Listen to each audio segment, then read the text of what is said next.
Hello বন্ধুরা, প্রাপ্তি বিশ্বাস ছেলে চ্যানেলে সকলকে স্বাগত। আর আজ আমরা চলে এসেছি রানীনগরে শিব পূজায়।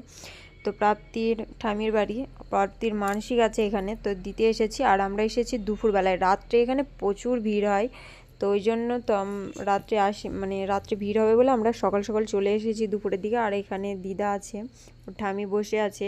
তো আমরা এইদিকে চারিদিকটা ঘুরে ঘুরে দেখছি। এই যে অনেক বড় জায়গা, মানে অনেক। তো এখানে এই যে কত গাছ লাগানো আছে, আর এখানে লেখা আছে গাছে হাত দেবেন না। আর এইখানে যে কত ঠাকুরের ছবি, আর এখানে বসে আছে, ইনি পূজা করেন। তো আর ঠাকুর মশাই, আর এদিকে রান্না হচ্ছে, মানে আজ হচ্ছে খিচুড়ি, মানে দেয়া হবে হয়তো রাত্রিবেলায়। তো মানে ভক্তদের আর কি, যারা আসবে তাদের। তো তারপরে এই যে আমরা এইদিকে ভিতরের দিকে আরও চলে আসছি। তো আমি আজ প্রথম আসলাম এই ভিতরের দিকে, মানে এসেছি সামনে থেকে চলে গেছি, আর আজ এই দিকে এসেছি। দেখো কত সুন্দর জায়গাটা, খুবই সুন্দর। তারপরে আমরা এদিকে চলে আসলাম, মানে প্রাপ্তি বললো ঠাকুরমশাই মানে পুজো করবে, তো আমরা চলে এসেছি। এবার মানসিকের মানে যা যা করার আর কি। তো প্রথমে বললো ওকে শুয়ে গড়াগড়ি দিয়ে দিতে, তো প্রাপ্তি তো শোবে না, জোর করে শুয়ে দেওয়া হলো আর কি।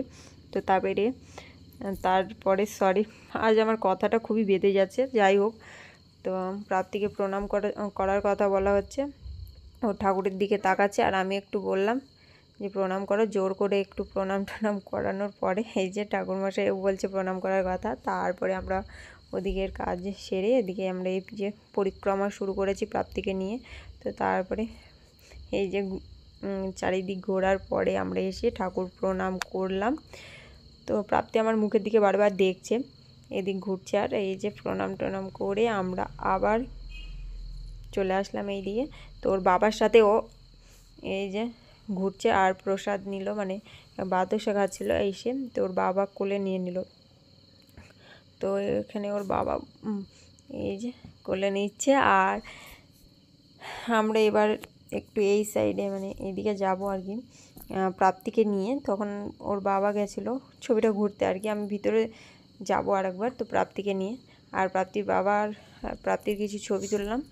ছবি তোলার পরে আমরা আরেকবার ভালো করে জায়গাটা ভালো করে ঘুরিয়ে দেখে দিলাম। ওদিকে দিদা বসে আছে, আর এই যে আমরা ভিতরটাই এসেছিলাম দিদা আমরা সবাই মিলে। তো প্রাপ্তি ঠামির আর দিদিভাইয়ের হাত ধরে এই যে যাচ্ছে, হাত ছেড়ে দিল, বাবা হাত ধরে হাঁটবে না, একা একা হাঁটবে। এত দুষ্টু মেয়ে না, মানে এমন এমন কাণ্ড ঘটায়, একাই হেঁটে চলে আসছে। আর তো এখানে উঁচু নেশা আছে বলে ওর ঠামি বলে হাত ধরি। তো তারপরে আমরা বাড়ি চলে এসেছিলাম। বাড়ি এসে এই যে দুষ্টুমি করতে লেগে গেছে, বড়ো মার টিপটা তুলেছে, দিয়ে খেলা করছে আর গল্প হচ্ছে বড়ো মার সাথে। তো এই যে থেকে থেকে মারছেও মুখে। তো খুবই দুষ্টু হচ্ছে, মানে এত দুষ্টুমি করছে দুদিন থেকে। তো তারপরে খাওয়া দাওয়া শুরু করে দিয়েছি, আর এই যে খাওয়ার খেতে বসে পড়েছে।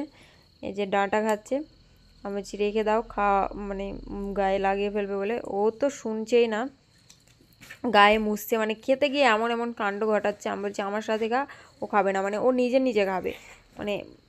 তো তারপরে এই যে বাবা পাতার ভিতরে মুখ পুড়ে দিয়ে খাচ্ছে, মনে হচ্ছে কতই যে খাবে, খাচ্ছে না, গায়ে মাখছে। তো আমি বললাম হাতটা ধুয়ে দিতে ওর ঠাম্মিকে।